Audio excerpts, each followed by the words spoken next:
एक पल के लिए सोचिए, कल को भारत में कोई प्राइवेट कंपनी एक न्यूक्लियर पावर प्लांट चला रही है और फिर वहां एक बड़ा हादसा हो जाता है। तो सबसे पहला सवाल, जिम्मेदार कौन होगा?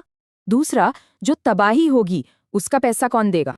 और सबसे बड़ा सवाल, हम सबकी, हर नागरिक की सुरक्षा का क्या होगा? ये कोई साइंस फिक्शन नहीं है। ये SHANT बिल के बाद एक नई कानूनी हकीकत बन सकती है। तो चलिए इस बड़े बदलाव को डीकोड करते हैं।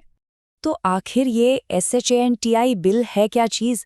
बिल्कुल साफ शब्दों में कहें तो ये भारत के लिए एक नई न्यूक्लियर रूल बुक है। देखिए, ये एक नया कॉम्प्रिहेंसिव न्यूक्लियर कानून है जो दो पुराने बहुत महत्वपूर्ण कानूनों को रिप्लेस कर रहा है। एक है 1962 का एटॉमिक एनर्जी एक्ट और दूसरा 2010 का civil liability for nuclear damage act. इस बिल के 3 बड़े मकसद हैं। पहला, न्यूक्लियर सेफ्टी के नियमों को आज के हिसाब से मॉडर्न बनाना। दूसरा, इस सेक्टर में प्राइवेट इन्वेस्टमेंट को आकर्षित करना। और तीसरा, भारत की न्यूक्लियर कैपेसिटी को बहुत बड़े पैमाने पर बढ़ाना। और ये टारगेट कोई छोटा मोटा नहीं है। सरकार का साफ लक्ष्य है 2047 तक 100 गीगावाट न्यूक्लियर पावर कैपेसिटी हासिल करना। ये सिर्फ एक नंबर नहीं, ये देश की एनर्जी सिक्योरिटी का एक नया ब्लूप्रिंट है। अब ये समझने के लिए कि ये बदलाव कितना बड़ा है, चलिए पुराने सिस्टम और नए सिस्टम को आमने सामने रखते हैं। और ये कोई मामूली चेंज नहीं, ये एक स्ट्रक्चरल शिफ्ट है। इस टेबल पर गौर कीजिए। पहले न्यूक्लियर सेक्टर पर 100% सरकारी कंट्रोल था। अब प्राइवेट कंपनियों और जॉइंट वेंचर्स के लिए दरवाजे खोले जा रहे हैं। पहले रेगुलेटर AERB के हाथ एक तरह से बंधे हुए थे, अब उसे पूरी कानूनी शक्ति दी जा रही है। और सबसे बड़ा गेम चेंजर, लायबिलिटी का नियम। पहले सप्लायर्स पर इतना ज्यादा रिस्क था कि विदेशी कंपनियां आने से डरती थीं। अब फोकस ऑपरेटर पर है और लायबिलिटी कैप्ड है। साफ है, निवेश के लिए माहौल बनाया जा रहा है। अब आते हैं सबसे जरूरी और सबसे सेंसिटिव सवाल पर, सेफ्टी। क्या ये एक मजबूत सुधार है या सिर्फ एक कागजी शेर? कागज पर देखें तो सुधार काफी मजबूत दिखते हैं। AERB अब एक फुल स्टैट्यूटरी रेगुलेटर है। इसका मतलब क्या है? मतलब वो लाइसेंस दे भी सकता है और कैंसिल भी कर सकता है।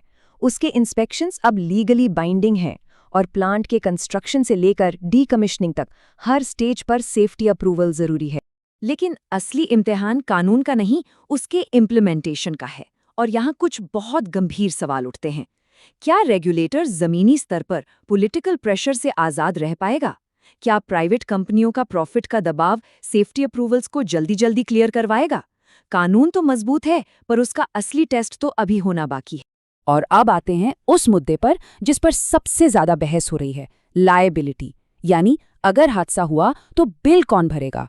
नई व्यवस्था कुछ इस तरह काम करती है।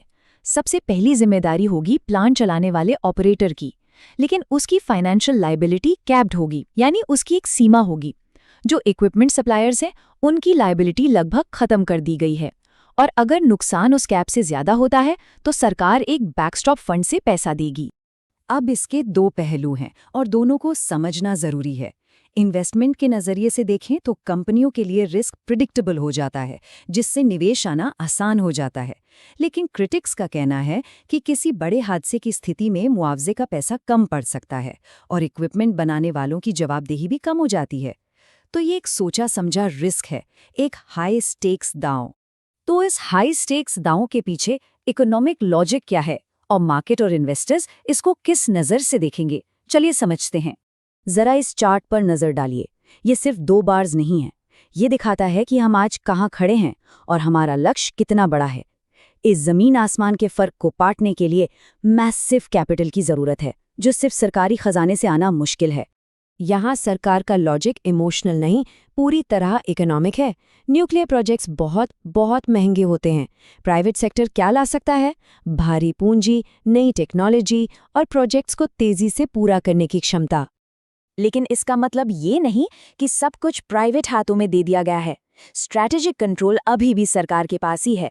Fuel enrichment, spent fuel reprocessing और high level radioactive waste management, ये सब सेंसिटिव एरियाज पूरी तरह से सरकारी कंट्रोल में रहेंगे।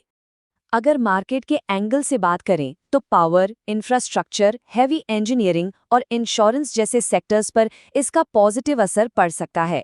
लेकिन शॉर्ट टर्म में कुछ रिस्क्स भी हैं, जैसे पॉलिटिकल ऑपोजिशन, नेगेटिव हेडलाइंस और पॉलिसी में देरी। तो आखिर में हम किस नतीजे पर पहुंचे? क्या ये बिल ट्रांसफॉर्मेशनल है या फिर डेंजरस? सच तो ये है कि ये एक ही सिक्के के दो पहलू हैं।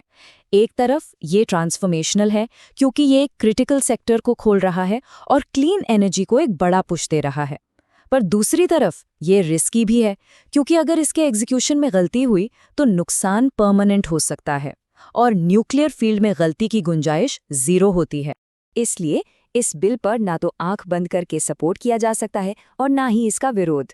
इसका आखिरी नतीजा सिर्फ और सिर्फ इसके एग्जीक्यूशन पे डिपेंड करेगा। ये एक ऐसा मामला है जिस पर लगातार समझदारी से नजर रखनी होगी।